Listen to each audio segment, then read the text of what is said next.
Bien, una vez explicados estos sistemas de acción social que juegan un papel determinante en los actores sociales porque definen su personalidad, su interacción en la sociedad que puede ser antagónica o en equilibrio, y su cultura que tiene que ver con los patrones simbólicos de sentido y valor, vamos a identificar o nos centraremos en la categoría de los roles. Porque en el sistema social o en la estructura social es donde están presentes los roles. Ustedes habrán escuchado esta palabra en su educación media, educación básica, de que cada una de las personas en la sociedad juega un rol. Pues bien, este aporte viene del estructural funcionalismo. Bien, diremos que los roles son obligaciones a realizar de manera específica. Son obligaciones que debemos de cumplir. Las estructuras materiales, instituciones, organizaciones de la sociedad son significativas por las clases de roles que nos brindan. Por ejemplo, la policía es significativa su función o su rol porque tiene que ver con la protección de los ciudadanos, no en apagar un incendio. Para eso está el rol de los bomberos, la función que cumplen los bomberos en la sociedad. ¿Ya? ¿Quiénes asignan estos roles? Pues bien, hay un montón de instituciones en la sociedad que van determinando los roles. El primero es la familia, después tu círculo de amigos, la escuela, la universidad, la iglesia, el gobierno, ¿ya? Todas estas instituciones asignan roles a los actores sociales. Si estos roles son incompatibles, generan tensiones en la sociedad. Generan tensiones, hay desequilibrio. ¿Cómo superar esa tensión o ese desequilibrio? Buscando el equilibrio y la cooperación. Y acá vamos a utilizar otro ejemplo que va a hacernos entender mejor el tema de los roles. Lo que yo deseo hacer frente a ustedes es lo que deberían ustedes de querer como estudiantes. Ustedes el primer día de clases tenían expectativas de la asignatura Sociología General. Que se diera bien la clase, que no se copiara tanto en la pizarra, que se utilizaran dinámicas, distintas técnicas de aprendizaje, videos, fotografías, uso de herramientas tecnológicas, ¿ya? Todo eso. Ahora, 2 meses después o 3, ustedes sabrán si lo que existe entre el deseo que tienen ustedes como estudiantes y lo que yo les estoy ofreciendo establecerá una relación de equilibrio y de cooperación, o por el contrario establecerá una relación tensa de desequilibrio. ¿Ya?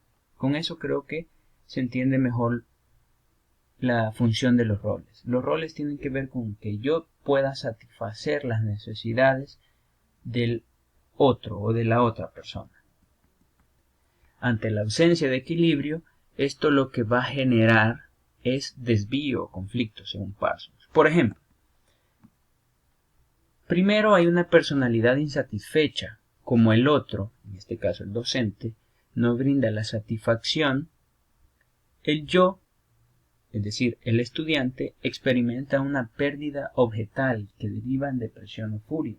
Por ejemplo, si yo les entrego el primer examen parcial y ustedes salen mal, con 5 de calificación, tendrán 2 caminos, enojarse o deprimirse. ¿Ya? Eso es obvio, enojarse o deprimirse. Nadie estará feliz con ese 5 en el examen parcial 1. Esto generará 3 cosas. Adaptación, negación o proyección. Adaptarse, aceptar el 5. Es decir, si yo me equivoqué, me hago responsable de mis actos. Lo acepto, acepto la calificación. Negarme, decir, no, yo estudié, me preparé, esa pregunta nunca se respondió en clases, nunca el docente la dio en clases, me niego a aceptar ese 5. Y lo otro es proyectarte. Pues bien, no acepto el 5, me niego a aceptarlo, le voy a proponer al docente o a la docente un trabajo ex aula, una investigación, un informe escrito sobre X tema y que me ayude a elevar ese 5 que es además injusto, ¿ya? El conflicto, el desvío produce eso, una personalidad insatisfecha. Pero también, eso es lo interno, pero también hay una reacción externa, es decir, el sistema social se manifiesta en desequilibrio, porque un actor de los dos ha incumplido su papel o su función. Esto significa, por ende, que en sí no es culpa del docente a lo mejor que sus estudiantes hayan salido mal, sino que es un desequilibrio que se generó en los distintos niveles por los que pasó el docente universitario. Por ejemplo, el docente les está enseñando al día de ahora estructural funcionalismo. Les plantea una pregunta en el parcial, ustedes no la responden, ustedes la responden, pero el docente, como a lo mejor y no manejara bien el tema, la califica como mala.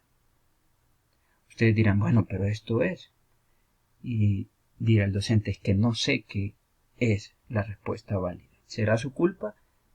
Podría ser que sí, pero la culpa en sí es de que a lo largo de los distintos niveles de desarrollo del docente, algo pasó, algún desequilibrio pasó para que él no pudiera entender o comprender X tema. O a lo mejor si fuera un docente egocéntrico, individualista, que es muy poco empático, no es culpa en sí de él, sino que algo pasó en los distintos niveles de desarrollo.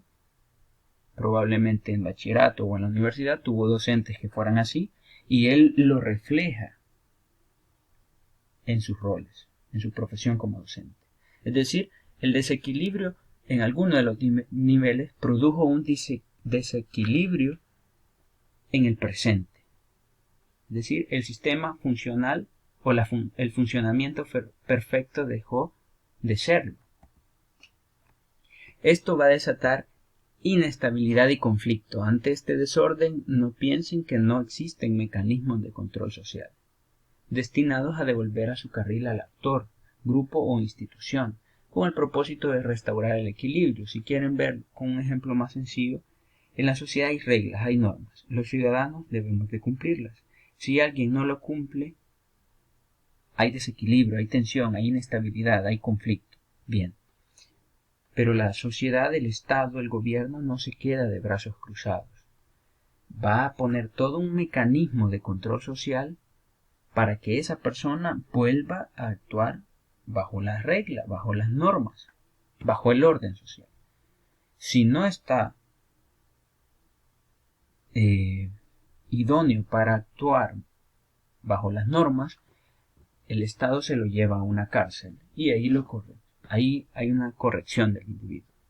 Bien, los sistemas sociales involucran dos procesos. Esto ya tiene que ver con el estructural funcionalismo intermedio, la fase final de desarrollo tal paso.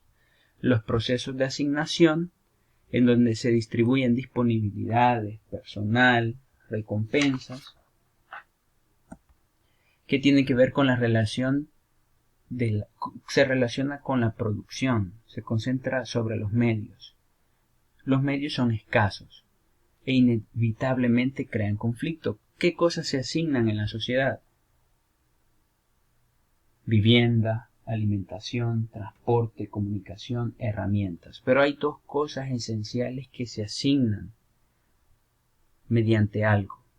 Y quien asigna las disponibilidades, el personal y la recompensa son aquellas personas que tienen dinero y poder. Estas personas son las que crean los procesos de asignación. Estas personas son las que te dicen cuánto tenés o cuánto te toca de algo, ¿ya? Por lo general, la mayor representación de asignación tiene que ver con el dinero, con el salario. A ti te pagan, te asignan un salario. Con ese salario tú puedes disponer de medios, alimentación, casa, vestuario, educación, ¿ya? Pero esta asignación crea conflicto, porque quien da las asignaciones es la persona que tiene poder y dinero. Y tú nunca o muy pocas veces vas a estar de acuerdo con esa asignación. vas a estar en constante desacuerdo, porque a lo mejor te tocaba más dinero. Esta asignación o este poder se puede otorgar según estas características. Primero, tu edad. Quien tiene poder por lo general es un adulto, o también puede ser por tu raza, ¿ya? O por tu religión. Esta asignación establece reglas para cada uno de los puestos y crea sistemas que permitan a las personas pasar de un puesto a otro. Este pasar de un puesto a otro tiene que ver con la movilidad social. Si ustedes se recuerdan, ese concepto ya lo hemos visto anteriormente, que se relaciona con la capacidad de que una persona pueda pasar de un estrato social a otro, o ya sea de abajo hacia arriba o de arriba hacia abajo. Pero también hay un proceso de integración.